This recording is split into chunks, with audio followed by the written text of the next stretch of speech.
নমো তচ্ছা ভগবতো অরহতো সম্মা সম্বুদ্ধচ্ছা। জগৎপূজ্য মহাকারণিক তথাগত সম্যক সম্বুদ্ধ শ্রীচরণে কৃতজ্ঞ প্রণাম নিবেদন করে পুণ্যপারমিতে অংশগ্রহণকারী সকল উপাসক উপাসিকাগণের নিরোগ দীর্ঘায়ু সুখী জীবন তথা জ্ঞান বিমণ্ডিত জীবন কামনায় শুরু করতে চলেছি আজকের অভিধর্ম চর্চা ক্লাস।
উপাসিকা, আমরা কালকে কোনটা পর্যন্ত আলোচনা করছিলাম?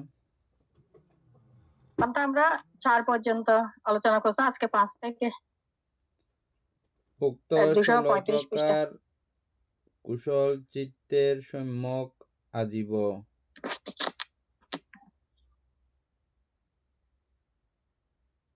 চৈতসিকই সম্যক আজীব নামক মার্গাঙ্গ। কামবচর কুশলের 8টা আর লোকোত্তর কুশলের 8টা।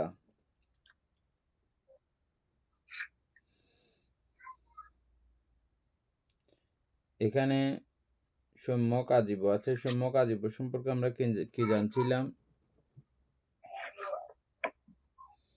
সম্যক আজীব সম্পর্কে আমরা আর্যগণের পদাঙ্ক অনুসরণ করেই চলা। আর্যগণ কিভাবে তাদের জীবন যাপন করেন বা কেন তাদের জীবিকা নির্বাহ করেন বা বেঁচে থাকেন কেন, একমাত্র লক্ষ্য তাদের নির্বাণ প্রত্যক্ষকরণ। নির্বাণেই তাদের প্রধান লক্ষ্য উদ্দেশ্য। ওই লক্ষ্য নিয়েই বাঁচেন। যা কিছু করেন জীবনে সবগুলো নির্বাণের কারণে, বা নিজের নির্বাণ অধিগত হয়ে গেলে অন্যের নির্বাণ প্রাপ্তিতে যেন সহায়তা হয়, ওই নিরিখেই তাদের জীবনযাপন চলে।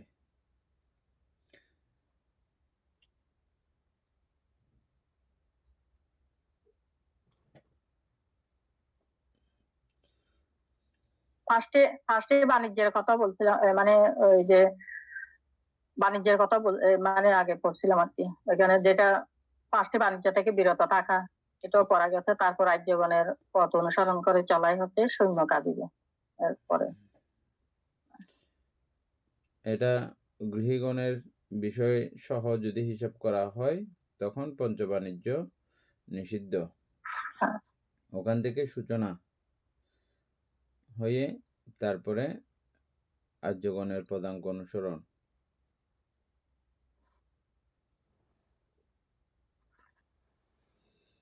বান্তে এখানে 16 প্রকার কৌশল চিত্ত বলছে যে, এখানে কাম বছরে যদি আমরা যদি কামা বছরে তো আপনার 8টা, ওই 8টা হলে এখানে লোকোত্তরের মধ্যে লোকোত্তরের 8টা বলতে ওই আপনার মার্গ এবং ফল। এখানে তো আচ্ছা, মার্গ এবং ফল এই দুটোটা করতে হবে। তো ওগুলো আসবে না অরূপ বছরের, এগুলো তো আসবে না অরূপ বছর এগুলো এখান থেকে।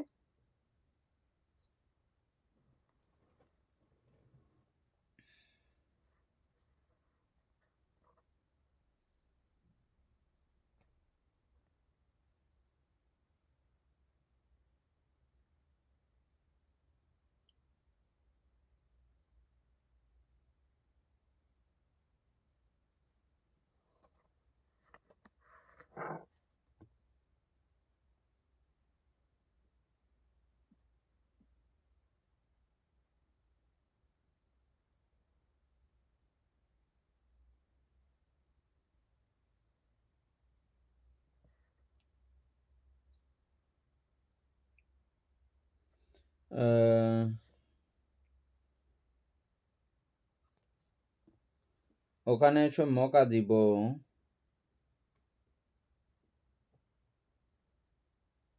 এখানে বান্ত কুশল চিত্ত বলছে তো, সেজন্য কুশল চিত্ত হলে এখানে লোকোত্তরে কুশল চিত্ত যদি আমরা 4টা ধরি, তারপর এবার অরূপবচরে 4টা 8টা হয়, তারপর রূপবচরের 5টা, এটাও ধরতে হবে না? এটাও তো ওই বিপাশনার মধ্যে পড়ে। তাহলে এরকম হলে কিভাবে মিলতেছে না? তো 16টা আপনি বলছেন যে ওইটা না হলে মিলে, কিন্তু 16 মিলতেছে, ঠিক আছে, 16 জন্য হ্যাঁ কথা না।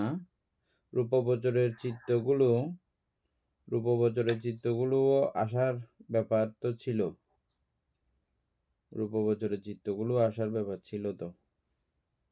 হ্যাঁ বানতে এটা বলতেছেন।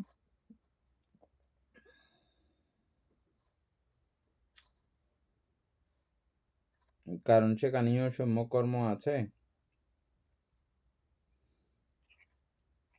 সম্যক সমাধির সঙ্গে সম্যক কর্ম যোগ হলে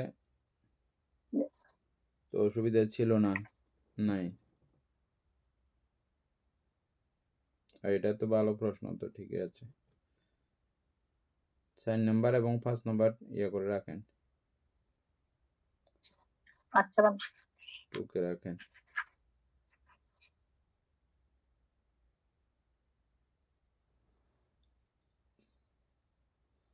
যেহেতু লিখছে এদু ঠিক আছে, কিন্তু রূপবচর অরূপবচর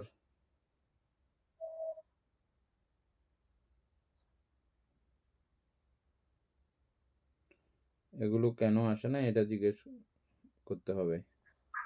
6 নাম্বার 6 নাম্বার হচ্ছে যে বীর্য চৈতসিক সম্প্রযুক্ত 59 প্রকার শোভন চিত্তের বীর্য চৈতসিক ওই সম্যক ব্যায়াম নামক মার্গাঙ্গ। 59 প্রকার শোভন চিত্তের, 59 প্রকার শোভন চিত্ত, এই 59 প্রকার শোভন চিত্ত আমরা আগেও পাইছিলাম তো। 59 প্রকার শোভন চিত্ত ওই সম্যক সংকল্পের এখানে সংকলন সেম ওটাই। এগুলো তো মিলে নেই বানতে, মিলাইতে পারিনি।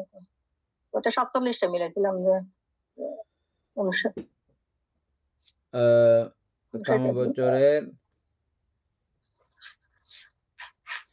কামবচরের 3বার ইয়ে করলে 3বার তো নাই, 3/24 একবার হবে যে।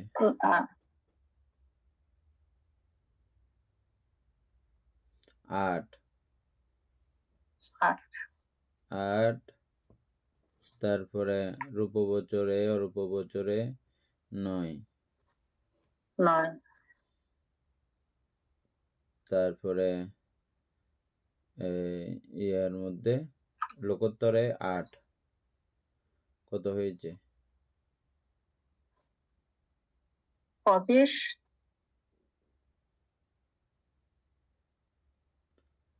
8 8 আর 9 17, 17 আর 15 17 15 কোন 32, তারপরে 32 কত হয়? 64,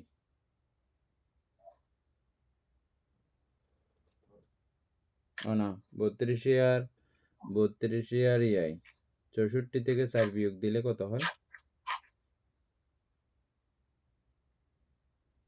64 থেকে 4 বিয়োগ দিয়ে 60 হবে। 66 থেকে 4 বিয়োগ দিলে 60 হবে বানতে। 60 হবে। এখানে 59, এখানে তো আছে 59।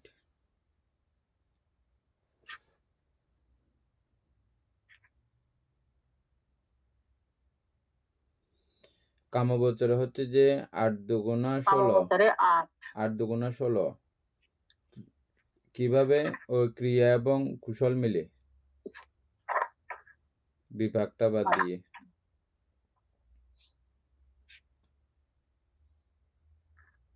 তাহলে 16 হলে তাহলে এখানেও যদি রূপবচরের বিভাগটা যদি বাদ দিয়ে যদি কুশলের ক্রিয়া ধরা যায়, তাহলে এটা এখানে 10টা 10টা। 10 তাহলে 16 আর তারপর 10-এ এখানে হচ্ছে 26। 26 26 তারপর এখানে হচ্ছে যে 4টা 8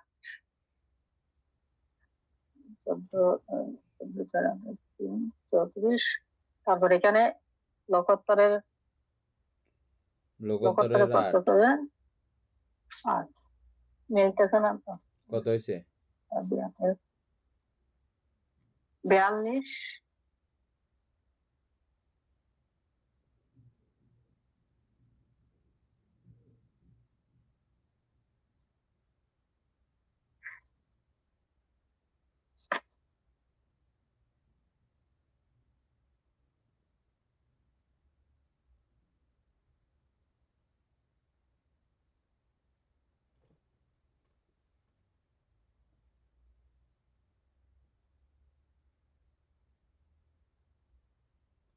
তাহলে শোভনচিত্ত সবগুলো আরো। আপনার তাহলে শোভনচিত্ত সবগুলো হবে আর কি। শোভনচিত্ত আছে না আরো? এই 24 হ্যাঁ, আর 8টা আর কি আর 8টা কোন কোন 8টা? কামবছর সুবঞ্চিতের মধ্যে এখানে যদি আমরা পুরাটাই ধরি তাহলে 3 8 24 না, পুরোটাই কেমনে ধরবেন আপনি? ওগুলো তো বিভাগ। হ্যাঁ বাদ মহাবিভাগ গুলো তো ধরা যাবে না। তারপরে বিভাগের মধ্যে তো আর আপনার নাই, ওই বীর্য চতুর্শিকের কোনো ব্যাপার নাই। তারপরে রূপবচরে ধরলাম 10, অল্পবচরে ধরলাম 8, লোকোত্তরীয় 8। তারপরে অহেতুকের মধ্যে কত কত আছে যে টোটাল? 8 না? কুশল আচ্ছা অহেতুক কত? অহেতুকের মধ্যে এখানে 2 3 4 5 6 7 8টা বানতে কুশল অহেতুক 8টা না? হ্যাঁ বানতে 8টা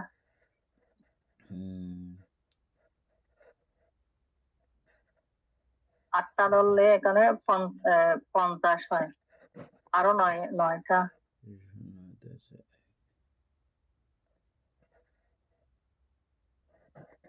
এখানে অহেতুকের মধ্যে ক্রিয়াচিত্ত গুলো উপেক্ষা সহগত পঞ্চদ্বারাবর্তন এগুলো ওই তারপর উপেক্ষা সহগত মনোদ্বারাবর্তন ওখানে আর ক্রিয়া সমনুষ সহগত সহ টোটাল হয়েছে 8।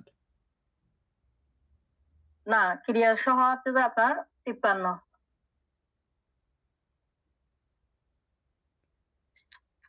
ভান্তে এখানে যদি শোভনচিত্তে 24টা যদি হিসাব করি, রূপবচরে 15টা, অরূপবচরে 12টা এবং লোকোত্তরে 8টা হিসাব করি, তাহলে কিন্তু 59টা হচ্ছে এখানে। আবার বলেন তো, রূপবচরে 8টা, সরি 15টা, রূপবচরে 15টা, প্রথমে কামবচরের হচ্ছে যে কয়টা? 16টা, 24টা, রূপবচরে 15টা, রূপবচরের 15, অরূপবচরের 12, অল্পবচরের 12, আর লোকোত্তরে 8। লোকোত্তরে 8। এগুলো হিসাব করলে 59টা হচ্ছে। হ্যাঁ এরকম হলে মিলতেছে বানতে হবে এরকম হলে মিলতেছে যে না? হ্যাঁ এরকম হলে মিলতেছে, কিন্তু এখানে আছে আমার তো বিবেকের মধ্যে তো আমার কিসের দরকার নাই, ও বীর্য চৈতসিকের দরকার নাই। মিললে তাহলে এখানে প্রশ্ন থাকে যাবে আর কি। আচ্ছা ওভাবে থাকা আপাতত, তাহলে এটাই আমাদের প্রশ্ন হিসেবে রাখি। হ্যাঁ, ওভাবে হলে মিলতেছে, কিন্তু মিলিয়েও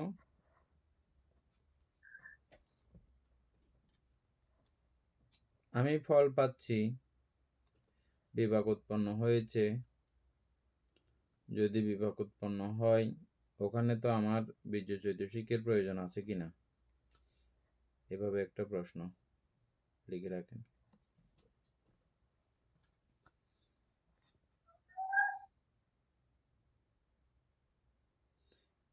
দীপেন বাবু এটা এমনি চ্যাট জিপিটি কেউ জিজ্ঞেস করতে পারেন।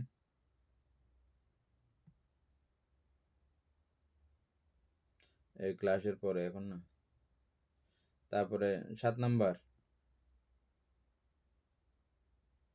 7 নাম্বার হচ্ছে যে স্মৃতি চৈতসিক সম্প্রযুক্ত 59 প্রকার বীর্যটা তো শোভনচিত্তের আলোচনা না স্মৃতি করে চলে গেলেন। অবান্ত। দীপেন বাবু বীর্যটা বলেন তো। এই চিত্তগুলোর মধ্যে বীর্য কিভাবে থাকে? কুশল চিত্তের বীর্য কিভাবে থাকে?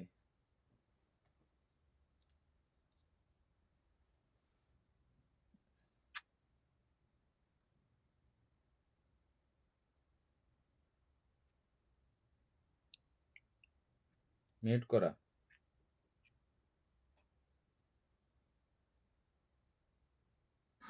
ভান্তে বীজের সংজ্ঞাটা ভুলে গেছি, তো এই জন্য বলতে পারতেছি না। মানে মনে আছে কিন্তু এটা জ্ঞান করতে পারতেছি না। অমিতাভ বলেন।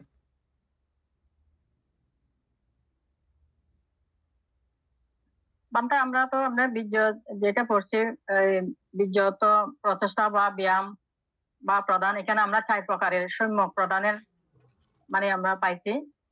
তো এখানে মানে ওই যেটা বলছি, যেখানে অতীতে আমরা কুশল কর্ম, অকুশল বা পাপ কর্ম কায়িক বাতনিক ভাবে যেগুলো আমরা করছি, ওগুলো না করার চেষ্টা করা, যাতে না হয় এগুলো চেষ্টা করা।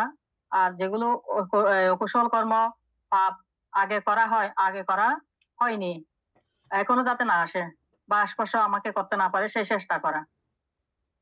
প্রথমটা হচ্ছে যে যেটা আমরা কায়িক বা মানসিক ভাবে যেটা অকুশল কর্ম বা পাপ করা হয়েছে, এখনো করতেছি, যাতে ভবিষ্যতে না হয় সেভাবে চেষ্টা করা। আর 2 নম্বর হচ্ছে যে যে অকুশল কর্ম বা পাপ আগে অতীতে করা হয়েছে বা এখনো করা হয়নি বা এখন না আসে, বা আমাকে কোনো প্রকারে এখানে অকুশলের মানে থাকতে না হয়, সেই চেষ্টা করা। আর 3 নাম্বার হচ্ছে যে যে পুণ্য বা কুশল কর্ম আগে করেছি সেগুলো বা স্মরণ করে বা বারবার সেই পুণ্য কাজ করার চেষ্টা করা। এটাই হচ্ছে যে সম্যক অনুরক্ষণ প্রদান। আর ভাবনা প্রদান হচ্ছে যে যে পুণ্য বা কুশল কর্ম আগে করা হয়নি, এখন সেই পুণ্য কাজ বা কুশল কর্ম করার চেষ্টা করা। এটা হচ্ছে যে সম্যক ব্যায়াম। এবার এখানে বলা হচ্ছে যে এখানে বীর্য চৈতসিক, এই চিত্তগুলোর মধ্যে বীর্য চৈতসিক কি? এটা হচ্ছে যে এই চিত্তগুলো করার সময়ে যে প্রচেষ্টা ছিল, কুশল করার প্রচেষ্টা ছিল, ওটাই হচ্ছে যে এই বীর্য চৈতসিক।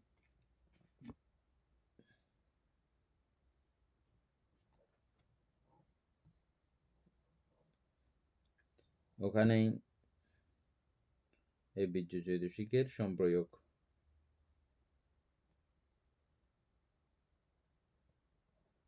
তারপরে 7 নাম্বার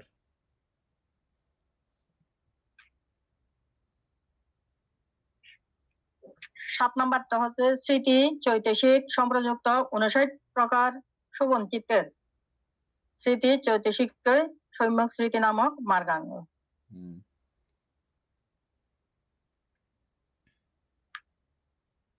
এটা ঠিক আছে, এই স্মৃতিটার বিষয়টা সব জায়গার মধ্যে ওই 59 চিত্তের এটা মিলবে।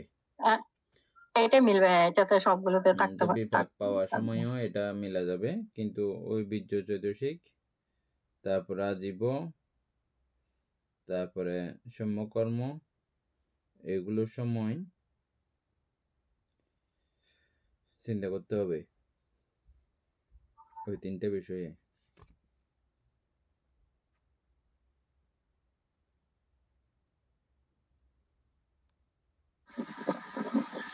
উপাসক দীপন বাবু বলেন সম্যক স্মৃতি এখানে 59 প্রকারের চিত্তের মধ্যে কিভাবে সম্যক স্মৃতি থাকবে।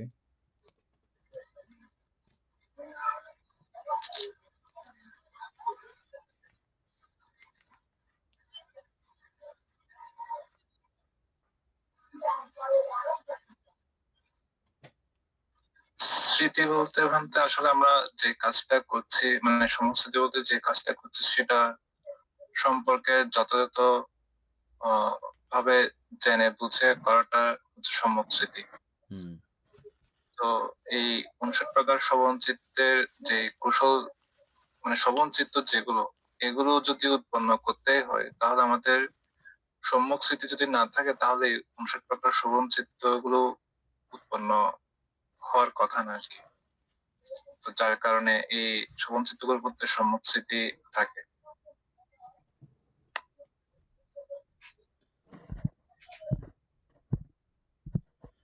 আহ, হুম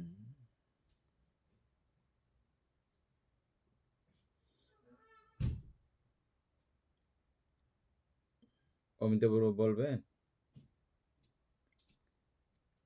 আচ্ছা বানতে বলি আমি। এখানে সম্যক স্মৃতি প্রথমে আমাদেরকে বুঝতে হবে যে দেহ ও মনে অনেক কুশল অকুশল স্মৃতি আমাদেরকে মানে চিন্তা ভাবনা করায়, এটাই হচ্ছে প্রথম আমরা যেটাকে স্মৃতি বলি করি। আর সমস্ত অকুশল চিত্ত বা কর্ম যাতে আমাদের মনে উৎপন্ন, অকুশল কর্ম যাতে আমাদের উৎপন্ন হতে না পারে সেই বিষয়ে সর্বদা সজাগ থাকা নাম হচ্ছে যে সম্যক স্মৃতি। তো আমরা যদি এখানে সম্যক স্মৃতি নামক মার্গাঙ্গ যখন বলছে তখন আমাদেরকে আহ, ওইখানে বিপাশনার মাধ্যমে কায়ে কায়ানাদর্শ হয়ে বিদর্শন, বেদনা বেদনাদর্শন হয়ে চিত্তানুদর্শন হয়ে ধর্ম এইভাবে যদি মানে আমরা নিজেকে সজাগ রাখতে পারি তাহলে আহ, সম্যক স্মৃতি নামক এটাই হবে। ঠিক আছে। অর্থাৎ সজাগ থাকা, স্মৃতি মানে হচ্ছে যে আমার সজাগ।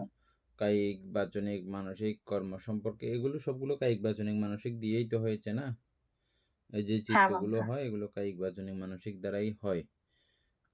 বাচনিক এবং কায়িক এটা বললেও চিত্ত কিন্তু সম্পূর্ণ মানসিক সাইড থেকেই, তো সেই দৃষ্টিকোণ থেকে সবগুলো মানসিক বিষয়। তো ওই মানসিক বিষয়টা পুরো সজাগে রাখা, অকুশলে না যায় মতো সজাগ থাকা, এটার থেকে শুরু সম্যক স্মৃতির। আর শেষ কোথায়? সম্যক স্মৃতির শেষ হচ্ছে যে দুঃখকে দুঃখ নামেই বলতে পারা, অনিত্যকে অনিত্য নামে বলতে পারা, অনাত্মাকে অনাত্মা বলে বলতে পারা, বলানো, বুঝাই দেওয়া। এটা এই কাজটা কে করে? স্মৃতি করে। আর বিস্মৃতি ও কি করে? ও ওর সূচনা বা ওর একদম প্রথম অবস্থার দিকে যদি চিন্তা করি, অকুশল করায়। আর শেষ অবস্থা হলে ও বিস্মৃতি করায়। বিস্মৃত মানে কি? মাঝে মধ্যে সুখ আছে বলে এরকম জানায় সে, এই না ওখানে সুখ আছে দেখো, ওই না ওখানে নিত্য আছে দেখো, ওই না ওখানে আত্মা আছে দেখো।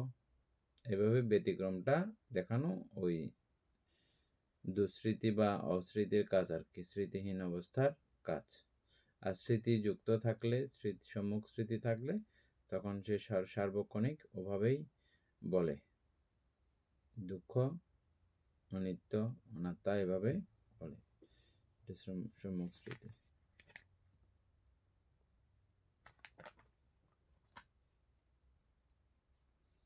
তারপর ৮ নম্বর।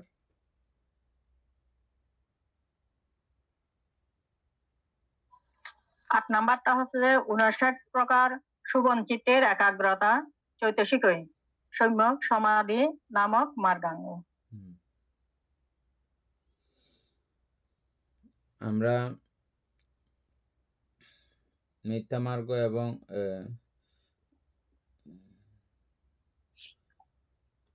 এই একাগ্রতা আমরা সর্বচিত্ত সাধারণ চৈতসিকের মধ্যেও দেখি। দেখছেন এখানে এই ৫৯ প্রকার ওই শোভন চিত্তগুলোর মধ্যে যে একাগ্রতা আছে, কুশল সাইডের চিত্তগুলোর মধ্যে যে একাগ্রতা থাকে, ওটা হচ্ছে সম্যক সমাধি নামক একাগ্রতা। কিন্তু আমরা যখন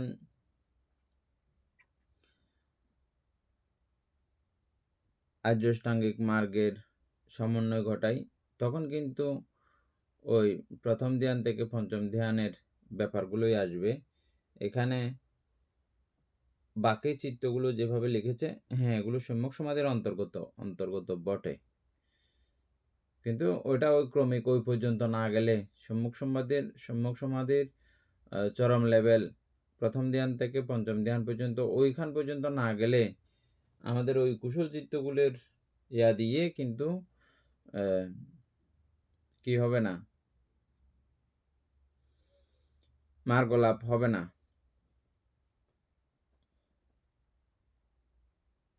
কিন্তু সম্যক সমাধি,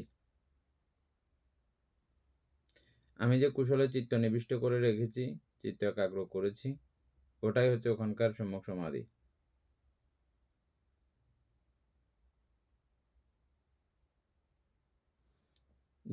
দীপেনবাবু বুঝছেন? আরো বলতে হবে? এটা এমনি নর্মালি আপনারা জানেন, এই জন্য বিস্তারিত বলতেছি না। হ্যাঁ পান্তে বোঝা গেছে। তারপরে অমিতাভ্র বুঝছেন?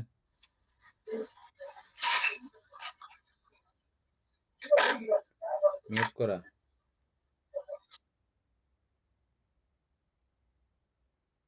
বানটা বোঝা গেছে, কিন্তু এখানে 59 প্রকার শোভন চিত্তের একাগ্রতা, ওইগুলো কি ওই আগের 59 প্রকার এগুলাই আপনার হ্যাঁ, কাম্য বছর থেকে?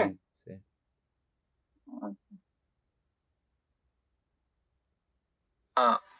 তাহলে বলেন। হ্যাঁ পান্তে, আমি বলতে চাচ্ছিলাম যে কুশল কাজ করার বিষয়ে এই ক্ষেত্রে কুশল চিত্ত মানে শোভন চিত্তের ক্ষেত্রে যেটা আমরা ওই মানে আমি যেটা মনে হচ্ছে আর কি, যে বিপাকের মধ্যে বীজ যদি না থাকে তাহলে বিপাকটাও উৎপন্ন হয় না। এটা মানে আমার একটু এই করে চিন্তা ক্ষেত্রে আসছে, চিন্তা আসলেও হ্যাঁ এটা নিয়ে একটু ভাবতে হবে। হ্যাঁ, আচ্ছা আচ্ছা বিপাক তো উৎপন্ন হওয়ার জন্য কিছু কিছু সময়ে আমাদের বীর্যের প্রয়োগ থাকে, কিছু কিছু সময়ে বীর্যের প্রয়োগের দরকার নাই। বিপাক তো বিপাক ভাবে উৎপন্ন হবে, বিপাক তো বিপাকই। এটা আমার ওখানে এক হিসাবে বীর্যের কিন্তু প্রয়োগ নাই। আগে যেহেতু প্রয়োগ হয়েছে সেই সূত্র ধরে যদি হিসাব করা হয় তাইলে হবে যে। কিন্তু আমার যদি বলি যে কি আমার প্রত্যক্ষ, ওখানে তো আমার কোনো প্রচেষ্টার প্রয়োজন হয় নাই, এটা আমার কর্ম অনুসারে অটোমেটিক ভাবে এটা হয়ে গেছে, কর্ম করার সময় লেগেছে। কিন্তু যখন আমি এটা ফল পাচ্ছি, আমি যখন জন্মগ্রহণ করতেছি, ওই সময় কি আমার কোনো ইয়ার দরকার ছিল? আমার কোনো বীর্যের প্রয়োগের ব্যাপার ছিল না। যাই হোক, এটা একটু আলোচনার বিষয় আছে, আগে আমরা দেখি নাই, এখন দেখছি, আলোচনা করব আর কি।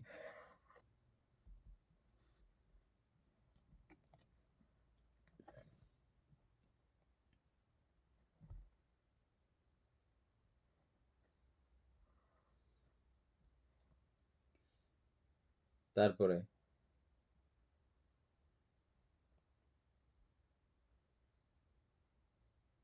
তারপর হচ্ছে যে বানটা অকুশল মার্গাঙ্গ কর্মবান্তা এগুলো এখানে 9 নাম্বারে দিছে যে অকুশল মার্গাঙ্গের মধ্যে 4ই লোভমূলক চিত্তের দৃষ্টি চৈতসিক মিথ্যা দৃষ্টি নামক মার্গাঙ্গ। এখানে আমরা 4 লোভমূলক যেগুলো প্রথমে পাইছি, দৃষ্টিগত যেগুলো 1 থেকে 4 পর্যন্ত, না লোভমূলক 1 থেকে 8 পর্যন্ত বানতে, এগুলো দৃষ্টি চৈতসিক মিথ্যা দৃষ্টি নামক মার্গাঙ্গ বলতেছে লোভমূলক চিত্তে।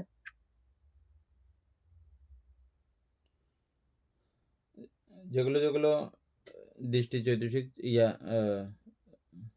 লোভমূলক চিত্তের দৃষ্টি, ওখানে মিথ্যা দৃষ্টি সম্প্রযুক্ত কতগুলো চিত্ত পাইছিলাম, দৃষ্টি সম্প্রযুক্ত চিত্ত যেগুলো পাইছিলাম ওগুলো আর কি। হ্যাঁ বানটা 8টা, 8টা ওগুলো ওগুলো হচ্ছে মিথ্যা দৃষ্টি। আর দ্বাদশ অকুশল চিত্তের বিতর্ক চৈতসিকই মিথ্যা সংকল্প নামক মার্গাঙ্গ, যেটা পুরোটাই দ্বাদশ অকুশল চিত্ত। হুম লোভমূলক, তারপর দাসমূলক, আর এই মোহমূলক, হুম 12টা। ওই যে কালকে এগুলো বলছিলাম হচ্ছে যে বিতর্ক, দেখছেন? এই বিতর্ক অকুশলের মধ্যেও হ্যাঁ, আছে, হ্যাঁ, অকুশলের হ্যাঁ, মধ্যে এটা থাকে। আচ্ছা।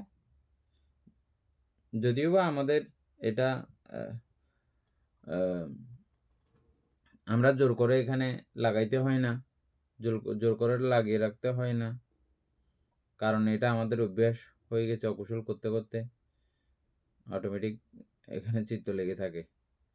হ্যাঁ, কুশলের সময় হলে এটা জোরাজুরি করে আমাদেরকে চেষ্টা প্রচেষ্টা এগুলো চালিয়ে যাইতে হয়। অকুশলের জন্য এটা খালি যেহেতু আমাদের অভ্যস্ত কাজ, এটা লাগে না।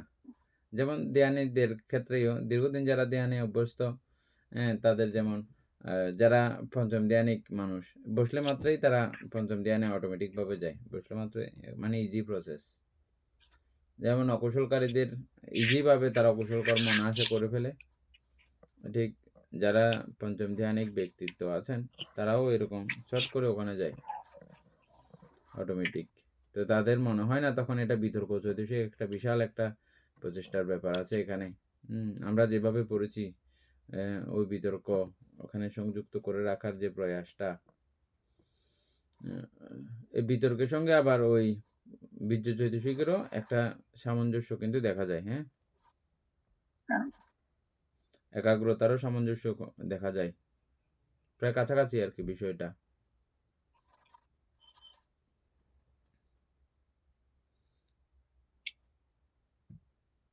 তাহলে এটাতেও কোনো সমস্যা নাই। 11 দ্বাদশ অকুশল চিত্তের বীর্য চৈতসিকই মিথ্যা ব্যায়াম নামক মার্গাঙ্গ, যেটা দ্বাদশ অকুশল আমরা যেগুলো এখন এতক্ষণ বলছি, এটাও কিন্তু বীর্য চৈতসিক প্রচেষ্টা। ওই যে আমরা তো এই যে অকুশল কর্ম অনেক সময় করার জন্য আমরা অনেক মানে ইয়া করি, সেটা বলছি। চেষ্টা। চেষ্টা, হ্যাঁ। হুম, ঠিক আছে, বুঝে গেছেন। তারপরে হচ্ছে আর বাকিরা না বুঝলে জানাই। আর 12 নম্বর হচ্ছে যে বিচিকিৎসা বর্জিত একাদশ অকুশল চিত্তের একাগ্রতা চৈতসিকে মিথ্যা সমাধি নামক মার্গাঙ্গ। এখানে আমরা দ্বাদশ অকুশলের মধ্যে বিচিকিৎসা একটা পাইছি, উপেক্ষা সহগত বিচিকিৎসা সম্পর্কযুক্ত চিত্ত। এটা মোহমূলক চিত্ত দ্বিবিধের মধ্যে যেটা আছে, এটা 1 নাম্বারটা বা 11 নাম্বারটা উপেক্ষা সহগত বিচিকিৎসা সম্পর্কযুক্ত। এটা বিচিকিৎসা বর্জিত একাদশ অকুশল চিত্তের একাগ্রতা চৈতসিকই মিথ্যা সমাধি নামক মার্গাঙ্গ। অর্থাৎ বিচিকিৎসার মধ্যে যেহেতু বিচলিত, ওখানে সমাধিস্থ হয় নাই, ওই সমাধি নামক অবস্থা, একাগ্রতা নামক অবস্থা নাই, এটা সিলিবিলি করতে থাকে ওখানে চিত্ত। ওইটা বাদ দিয়ে, একটা চিত্ত বাদ দিয়ে বাকি 11টা হচ্ছে যে, বুঝছেন দেবেন বাবু না? উপাসিকা চন্দনা বড়ুয়া, বুঝতেছেন? আপনি এমনি বোঝার কথা না, আবার পুনরায় ক্লাস করলে তখন বুঝবেন। এটা আরেকবার ক্লাস করলে তখন বুঝবেন যে আপনি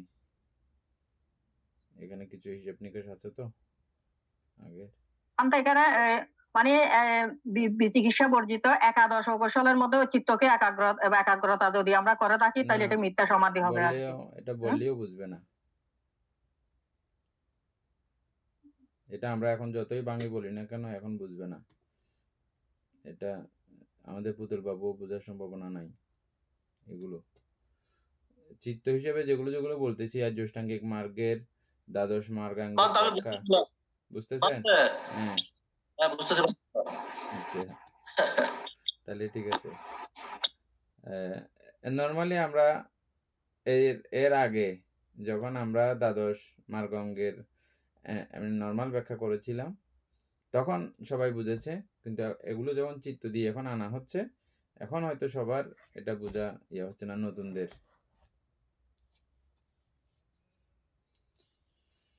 তাহলে এর মধ্য দিয়ে আমাদের দ্বাদশ মার্গাঙ্গ আলোচনা শেষ হয়ে গেল।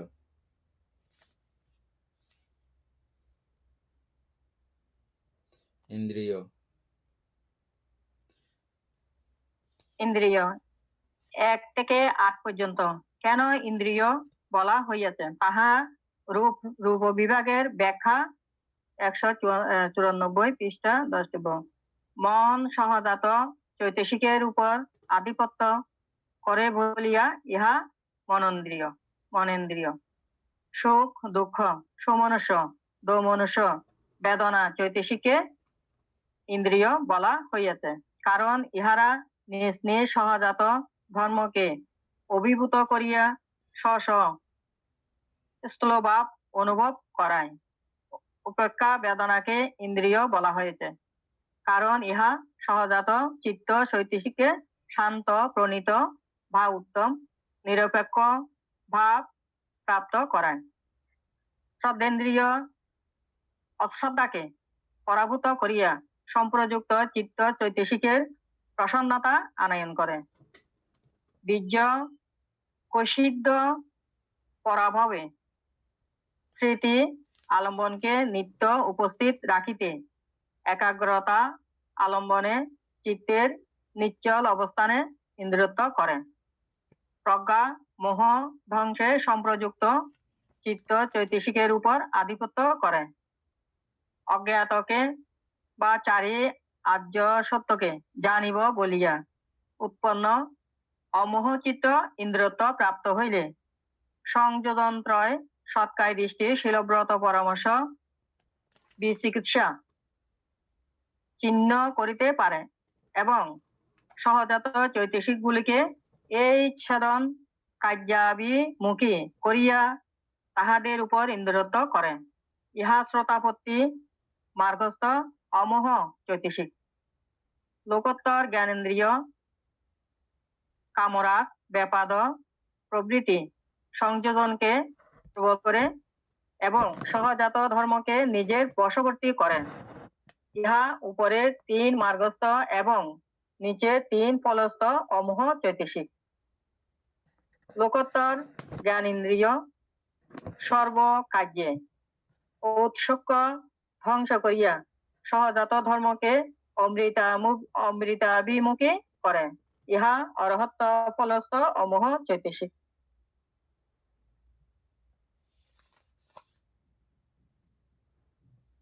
বানতে পড়ছি দীপেন বানতে বাবু, এটা একটু এটা আলোচনা করতে পড়তে হবে পড়তে এগুলো। আলোচনা পড়তে পড়তে বুঝছেন না আলোচনা করার ব্যাপার আছে? আলোচনা করলে ভালো হবে বানতে কিছু কিছু তো আলোচনার কথা এমনি বাদ দিয়ে নর্মালি আমরা ইন্দ্রিয় কেন বলি, এটা আমরা নর্মালি একবার আলোচনা করছিলাম। এটা মনে আছে কিনা দেখেন। প্রথম বিষয়টা একদম ইন্দ্রিয়, এখানে দ্বাবিংশতি ইন্দ্রিয় আমাদেরকে পরিচয় করানো হয়েছে। মূলত কেন এখানে আমরা ইন্দ্র বলি? ইন্দ্র মানে হচ্ছে যে রাজা আর কি। আমরা যেমন রাজার আদেশ মানতে বাধ্য, না মানলে মাত্র ফাঁসি দিয়ে ফেলে, কারাদণ্ড দিয়ে ফেলে। রাজার আদেশ না মানলে যেমন নানা ধরনের কেলেঙ্কারি সাধিত হয় না, বুঝছেন? বাধ্যগত কথা শুনে চলতে হয়, কথা না শুনে চলার কোনো উপায় থাকে না।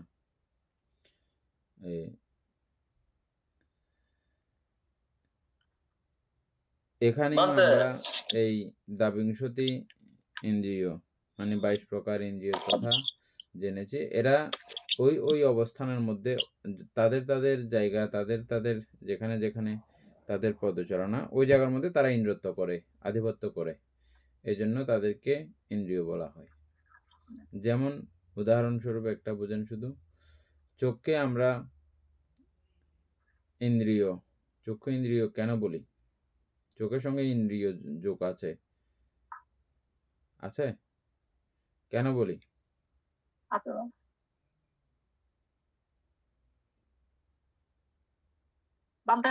আমরা পঞ্চেন্দ্রিয়ের মধ্যে এটাকে পঞ্চেন্দ্রিয় আসবে না কেন? পঞ্চেন্দ্রিয় দরকার নেই, চোখেরটা বলেন শুধু। চোখকে ইন্দ্রিয় কেন বলি? চোখ আমাদের চোখ এটা মানে দেখে দেখে ওই সবগুলিকে ইন্দ্রিয়ত্ব করে, মানে ওদের সাথে রাজত্ব করে বলে তো ইন্দ্রিয়ত্ব কাদের সঙ্গে ইন্দ্রিয়ত্ব রাজত্ব করে? বলা হয়। হ্যাঁ, মানে কাদের সঙ্গে রাজত্ব করে?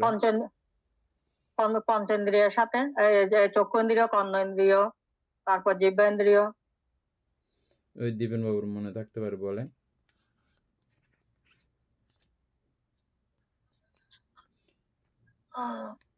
চক্ষু ইন্দ্রিয়, অর্থাৎ এই ক্ষেত্রে যখন চোখে চোখ কোন ইয়ার উপর ইন্দ্রিয়ত্ব করে, অর্থাৎ রাজত্ব করে, যেমন আমাদের চিত্তের উপর, তখন সেটা চক্ষু ইন্দ্রিয় হয় আর কি। আবার বলেন তো, আমি খেয়াল করতে পারি নাই।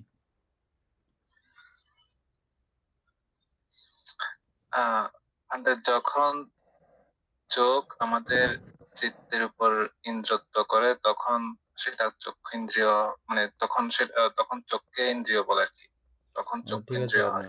আপনি বুঝছেন। আমি তো বলবারটা একটু আছে, কাবলা আছে। আমি আবার ক্লিয়ার করতেছি। হ্যাঁ,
চোখ পুরো এমনি, চোখকে তো এমনিও আমরা ইন্দ্রিয় বলি, নর্মালিও।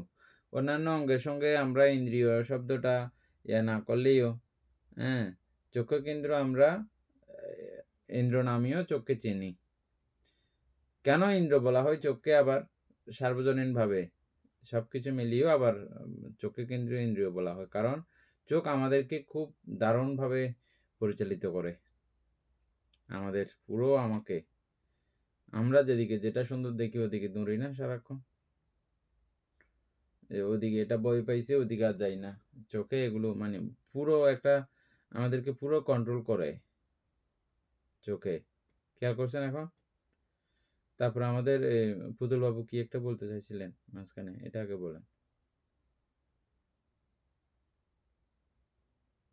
বলতে 1 থেকে 8 বছর এটা কি ওই সম্মুখ দৃষ্টি থেকে সম্মুখ সমাধি বুঝতে এই 8টা না, 1 থেকে 8 পর্যন্ত ইন্দ্রিয় বলা হয়। এগুলো আমি পরে আলোচনা করতেছি, এমনি ওই এর আগেরটা ইন্দ্রিয় নিয়ে কথা বলতেছি শুধু আমরা। আচ্ছা, না ওটা জিজ্ঞেস করছিলাম। হ্যাঁ, আচ্ছা, ঠিক আছে। তাহলে চোখকে এমনিও ইন্দ্রিয় বলে, এমনিও আমরা ইন্দ্রিয় বলি। আচ্ছা, তারপরে আর এই ক্ষেত্রে ইন্দ্রিয় হচ্ছে যে পুরো ও তার সঙ্গে সম্প্রযুক্ত সকল চৈতসিককে সে পুরো কন্ট্রোল করে রাখে, তার আয়ত্তে রাখে, আর আয়ত্তে রাখতে পারে বলে আমাদেরকে সে তার দাসত্ব করায় বলে। চোখের দাসত্ব করি না তখন আমরা? চোখের যেদিকে যাইতে বলে এদিকে চলে যাই না, এদিকে না যাইতে বলে এদিকে না যাই না আমরা? হ্যাঁ, ওর কমান্ডিং মানি তো, আদেশ নির্দেশ মানি তো চোখের। ওই কারণে চোখকে ইন্দ্রিয় বলা হয়, ইন্দ্রিয়ত্ব করে বলে ইন্দ্রিয়। এইভাবে যে দাবংশতি বিষয়ের কথা বলা হয়েছে, ওই দাবংশতি বিষয় সবগুলো যার যার ক্ষেত্র বিশেষে তারা এভাবে ইন্দ্রিয়ত্ব করে, অন্যান্য চৈতসিকগুলোকে তার বশে রাখে। তখন যে মুহূর্তে তার ইন্দ্রিয়ত্ব চলে সে মুহূর্তে সে তার বশে রাখে। এই হচ্ছে দ্বাবিংশতি ইন্দ্রিয়। তাইলে এবার একটা একটা করে পার্ট করে আমরা জানবো। জানার আগে উপরে যে জায়গাটা এখন আগে পড়তে বলেছে আমাদেরকে বারবার, বুঝছেন, উপরে জায়গাটা, এগুলো ক্রমিকভাবে ইয়া করার আগে দ্বাবিংশতি ইন্দ্রিয়গুলো একবার আবৃত্তি করেন শিল্পী বড়ুয়া।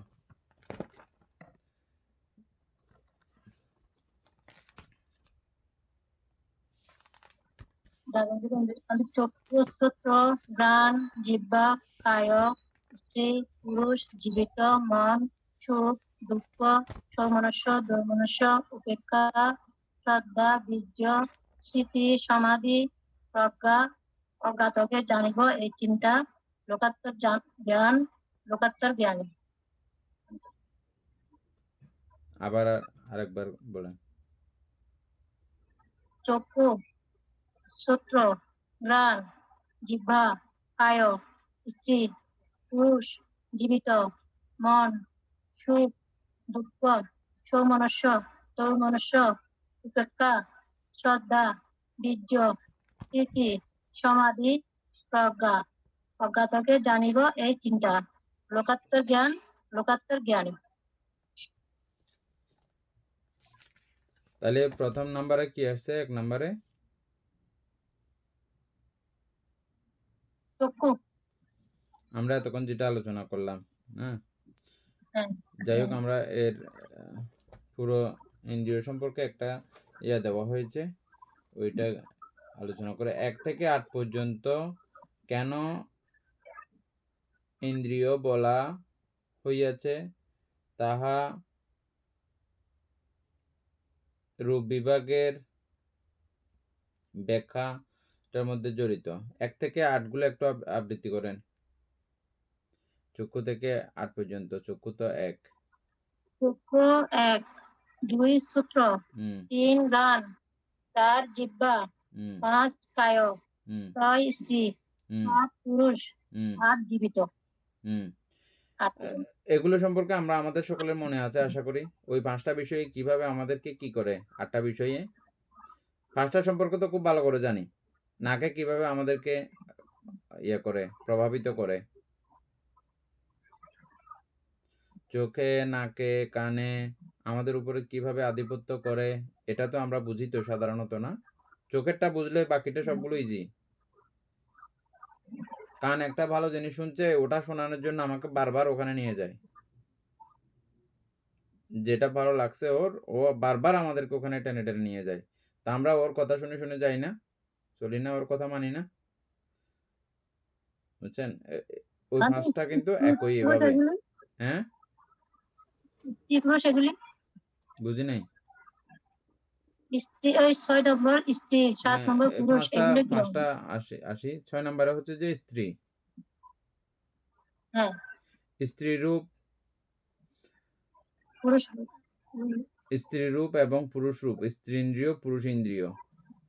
সে তার স্ত্রীত্বের যে তার দেহ গঠন তথা সবকিছু মিলিয়ে স্ত্রী জাতিদের স্ত্রীসুলভ একটা আচার ব্যবহার, কথাবার্তা, এটা সেটা, এগুলোর মধ্যে তার স্ত্রীত্ব একটা, নারীত্ব একটা বিষয় সে ওখানে রাজত্ব করে, ইন্দ্রত্ব করে, ফুটিয়ে রাখতে চাই, তুলে ধরে রাখতে চাই এটা সবসময়। এবং ওই রকম করে, ওই মানসিকতার উপরে করে পুরো নিজেকে পরিচালিত করে, বুঝছেন? এটাকে স্ত্রী ইন্দ্রিয় বলা হয়। এখানে আবার ওইটা বুঝতে হবে না স্ত্রীর পেছনে বা নারীর পেছনে নারী পুরুষদেরকে প্রলুব্ধ করায়, ওইটা না, নিজের থেকে নিজেরটা, মানে আমাদের যে স্ত্রী গুণাবলী আছে ওই গুণাবলী আমাদেরকে কন্ট্রোল করে, ওর ইচ্ছা মতো আমাদেরকে চালায়। ঠিক পুরুষেরও এমন একটা অবস্থা আছে, ওর ইচ্ছাতে ওই শক্তির গুণাবলী, গুণধারণতা তাকে পরিচালিত করায়। এটাই স্ত্রী ইন্দ্রিয় এবং পুরুষ ইন্দ্রিয়। একটা বুঝলে দুটোটা একই। আমরা নর্মালি ওইভাবে বুঝে যেতে চাইব, পুরুষ যেরকম নারীতে প্রলুব্ধ, নারীতে আসক্ত, স্ত্রী যেরকম পুরুষে আসক্ত, ওটা বুঝে যাব, ওটা না। ওটাও হয়, ওটা একটু দূরের আছে। এটা মানুষ ভাগ হয়ে যাচ্ছে। এটা আমার মধ্যেই সীমাবদ্ধ। আমি যেখানে, যেখানে প্রলুব্ধ, আমাকে যেভাবে পরিচালিত করে। বুঝতে পারছেন দীপেনবাবু আশা করি? তাহলে ৫ এবং ২ এর ৭টা গেল। আরেকটা কি আছে? জীবিত ইন্দ্রিয়। এই জীবিত ইন্দ্রিয় বা আমি যে জীবিত আছি, এটা নিয়ে একটা পুরো তার রাজত্বই, তার চৈতসিক জগতের মধ্যে যে চৈতসিককে কেন্দ্র করে সে থাকে, হ্যাঁ? অর্থাৎ সে সর্বচৈতসিকের মধ্যে তো সে আছে। প্রত্যেকটা চিত্তের মধ্যে ওর অবস্থান নাই এমন কোনো জায়গা নাই। জীবিত ইন্দ্রিয়ের অবস্থান নাই এমন কোনো জায়গা আছে কি? নাই। সুতরাং ও সর্ব অবস্থার মধ্যেই ও ইন্দ্রিয়ত্ব করে যায় যে আমি যে বেঁচে আছি তো, বুঝছেন? আমি বেঁচে আছি তো। এটা যখন কেউ এই আধ্যাত্মিক জগতে চরম পর্যায়ে বা এটা বোঝাবুঝির একটা চরম পর্যায়ে যায়, বা জীবিত ইন্দ্রিয় সম্পর্কে তার যখন সম্যক একটা ধারণা উৎপন্ন হয়ে যায়, তখন সে আর নিজেকে জীবিতও বলতে পারে না, মৃতও বলতে পারে না। জীবিত মৃত কোনোটা বলার অবকাশ থাকে না। অরহৎগণকেও বললে তারা এই যে জীবনী শক্তি বা যে জীবিত ইন্দ্রিয়, এটাকে বোঝার সময়, চেনার সময় এটা প্রত্যয় সহযোগে সংযুক্ত বিষয় মাত্র। ওইভাবেই তারা দেখেন। তাদের কাছে এগুলো আর ইন্দ্রত্ব করতে পারে না। যারা বিদর্শন জগতের মধ্যে পাকাপোক্ত হয়ে গেছেন, তাদের কাছে এগুলো আর ইন্দ্রত্ব করতে পারে না। তাদের কাছে অন্য কিছু ইন্দ্রত্ব করবে, সেগুলো আমরা পরে পড়বো আস্তে আস্তে, না? তাইলে উপাসক পুতুল বাবু ১ থেকে ৮ পর্যন্ত আশা করি বুঝে গেছেন এখন, না? মানতে বুঝে গেছে মানতে। এগুলো এমনি আমরা নর্মালি ওই ১৯৪ পৃষ্ঠার মধ্যে পেয়েছিলাম। এমনি পৃষ্ঠা নাম্বার ভুল থাকলেও ওখানে মানে ছিল, আমরা পড়েছি। আশা করি ওগুলো সবার, এগুলো বলার কারণে আবার মনে পড়ছে সবার।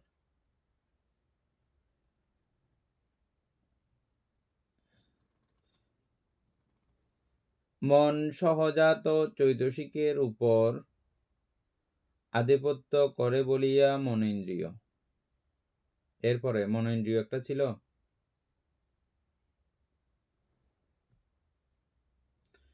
শিল্পী বড়ুয়া ৮-৯ নাম্বারে কি মনেন্দ্রিয় আছে? হ্যাঁ। এই মনেন্দ্রিয় কোথায় করে? মন কাকে বলে? আমরা মনন করাকে মন বলে, ঠিক আছে? অর্থাৎ এক কথায় সব চিত্ত সবগুলো আর কি, যেগুলোর মনন করার ক্ষমতা, যেখানে যেখানে পর্যন্ত আমরা দেখেছিলাম, কোথা থেকে দেখেছিলাম, বিজ্ঞান থেকে এই মনন করার ক্ষমতা ধরা হয়েছে বোধহয়,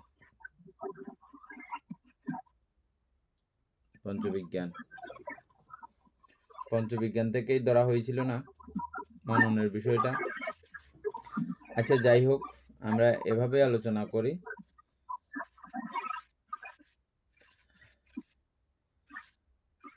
মনের সহজাত, মনের সঙ্গে উৎপন্ন হয়েছে এমন, মানে যেই চিত্তের সঙ্গে অন্যান্য চৈতসিকরা থাকে না, ওই চৈতসিকদের মধ্যে মন আধিপত্য করে। ও চিন্তা করে, মনন করে, যেটা পেয়েছে, রেজাল্ট পেয়েছে, ওটাই সে খাটাইতে চায়, ওটাই চলে, ওর আধিপত্য চলে এখানে।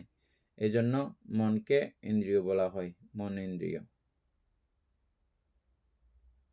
বিস্তারিত করতে হবে না? দূর বুঝে গেছেন দীপেন বাবু?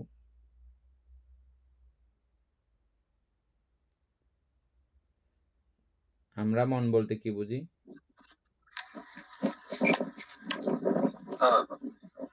যেখানে চিত্ত উৎপন্ন হয় আর কি। হ্যাঁ, চিত্ত, মন, তারপরে মনন, তারপরে বিশেষভাবে জানন, এগুলো সবগুলো হচ্ছে ওই মনন করি আমরা, যে বিষয়ে মনন করি, মনোযোগ আকর্ষণ করি, মন দিই, এই জাতীয় অনেক কথার সঙ্গে আমরা পরিচিত আছি না? এগুলো সবগুলো হচ্ছে যে মনন। ওই বিষয়টাকেই মন বলা হয়। এই মন তো একাকী কখনো উৎপন্ন হয় না। এই মন উৎপন্ন হওয়ার জন্য আরো অন্যান্য চৈতসিকের সমন্বয় সহযোগে সে তৈরি হয়। সর্বচিত্ত সাধারণ চৈতসিক তো আছেই, সেটা ছাড়াও আরো অন্যান্য যেই কুশল হলে কুশল পক্ষীয় চৈতসিকগুলো, অকুশল হলে অকুশল পক্ষীয় চৈতসিকগুলো যারাই উৎপন্ন হবে হোক না কেন, সেই মুহূর্তে তাদের সকলের উপরে এই মন আধিপত্য করে, রাজত্ব করে। ও যেটা করে অন্যরাও সেই পথে চলতে থাকে, অন্য চৈতসিকগুলোও। সেই জায়গাতে সে মন অধিপতি বা ইন্দ্রিয়, মনেন্দ্রিয়।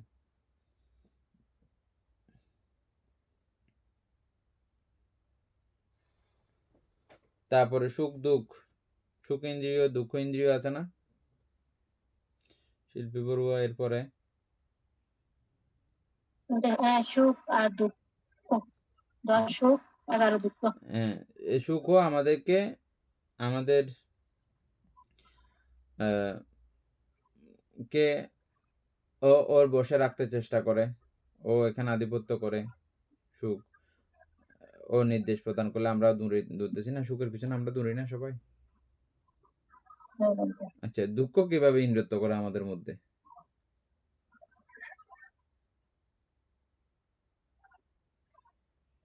যেটার পিছনে আমরা দৌড়াই সুখের পিছনে, ওইটাই তো বানতে দুঃখের কারণ হয়ে যায়।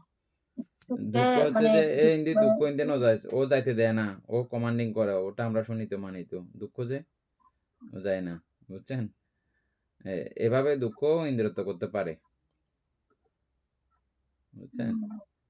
তারপরে হ্যাঁ,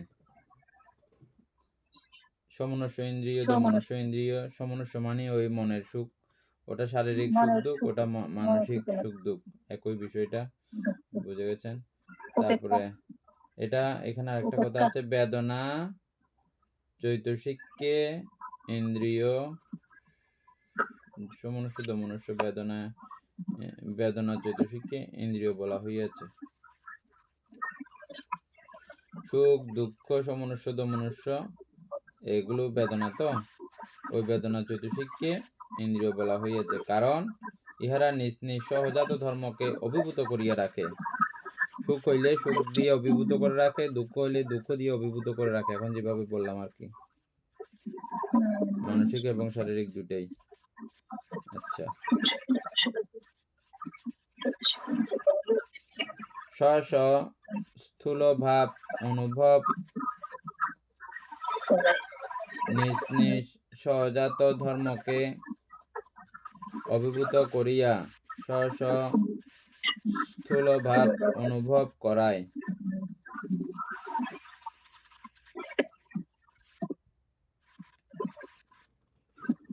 স্থূল ভাবগুলো অনুভব করাই, বুঝছেন?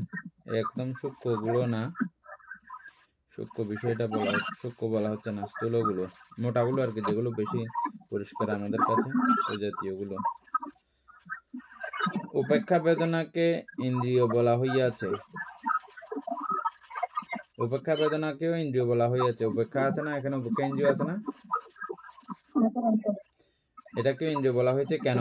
কারণ ইহা সহজাত চিত্ত চৈতসিককে শান্ত প্রণীত উত্তম নিরপেক্ষ ভাব প্রাপ্ত করায়।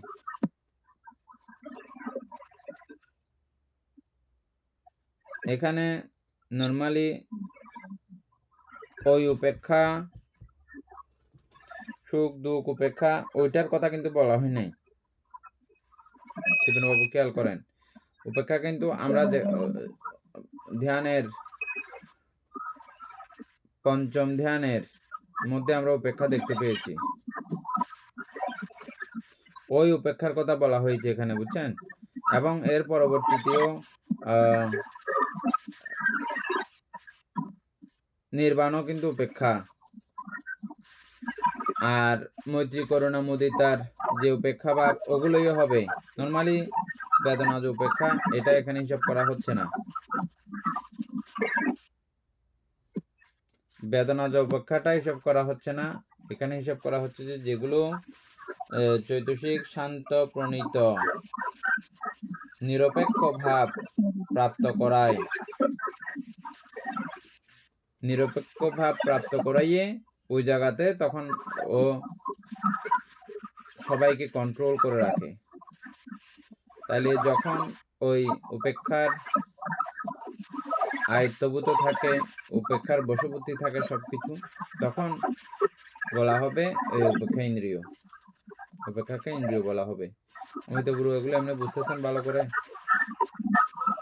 হ্যাঁ, আমি বুঝতেছি, কিন্তু এখানে উপেক্ষা বেদনায় ইন্দ্রিয় বলা হয়েছে যে এখানে এটা কি ওই আমরা উপেক্ষা যেটা বেদনা পঞ্চম ধ্যানের উপেক্ষা বেদনা তো বলা হয় নাই। না, উপেক্ষা উপেক্ষা বেদনাকে, বেদনাকে বলা হয়েছে, হ্যাঁ, উপেক্ষা বেদনাকে। হ্যাঁ হ্যাঁ, তাহলে এটা আমরা কি এটা তো ধ্যানের পর্যায়ে যাবে না বানতে? যেমন আমরা পঞ্চম ধ্যানে উপেক্ষা পাইছি, তো এটা তো আরো আরো উপরের লেভেলে পর্যন্ত যাবে না?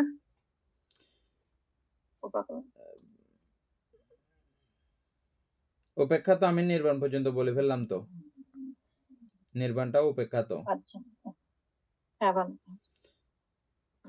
মানে কামগোচরও তো আসতে পারে, যেহেতু বেদনা যেহেতু আছে, এটা কামগোচরেরও আসবে। ও উপেক্ষাটা নিরপেক্ষ করে রাখার উপেক্ষা। উপেক্ষা এখানে দুই প্রকার আছে। একটা হচ্ছে যে আমার কোনো কিছু না বোঝার কারণে আমরা দেখেছি না, ওই অহেতুক চিত্ত কতগুলো দেখেছি না, ওখানে উপেক্ষা সহগত উপেক্ষা, হ্যাঁ, অহেতুক চিত্তগুলো একটু আবৃত্তি করুন তো।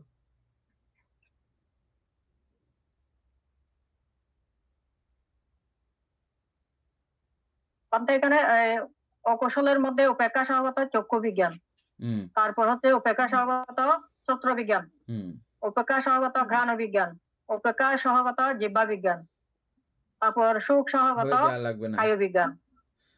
এই যে ওখানে উপেক্ষা তারপর সহগত এখানে আছে, এই উপেক্ষা সহগত ওখানে আসছে যে কি, ওটা না বোঝার কারণে, হয়তো আলম্বন না বোঝার কারণে, অথবা চিত্তের ওরকম গভীরতা না থাকার কারণে, ওই রকম একাগ্রতা না থাকার কারণে ওটা উপেক্ষা হয়েছে। ওটা না, এখানে উপেক্ষা হচ্ছে যে বিশেষ করে সুখ এবং দুই সাইড, সুখ এবং দুঃখ দুই সাইডকে উপেক্ষা করে চিত্তকে শান্ত রাখা, সুখের দিকেও প্রলোভিত না, দুঃখের দিকেও কম্পিত না করে আমরা মাঝে মধ্যে নিজেকে এভাবে স্থির রাখার, উপেক্ষিত রাখার, সুখকে উপেক্ষিত করে রাখা, দুঃখকে উপেক্ষিত করে রাখার, এরকম একটা প্রয়াস আমরা স্বাভাবিক জীবনেও করি। খুব দারুণ একটা কিন্তু গুণ এটা। এটা আমরা আমাদের দৈনন্দিন জীবনেও অ্যাপ্লাই করতে পারি। আমাদের সারাক্ষণ এই সুখ দুঃখ একটা না একটা কিছু আসতেই থাকে। সুখের সময় সুখ আসুক, এতে কোনো অসুবিধা নাই, কিন্তু দুঃখের সময় মানে কোনো একটা কিছু বলেছে আপনাকে, আপনার স্বামী বা আপনার স্ত্রী কিছু একটা বলেছে, চট করে আমরা তুই আমাকে এরকম বলবি কেন, তুমি আমাকে এরকম বলবা কেন বলে চট করে আমরা খেপে যাই। সেই জায়গাতে এই উপেক্ষাটা খুব আছে।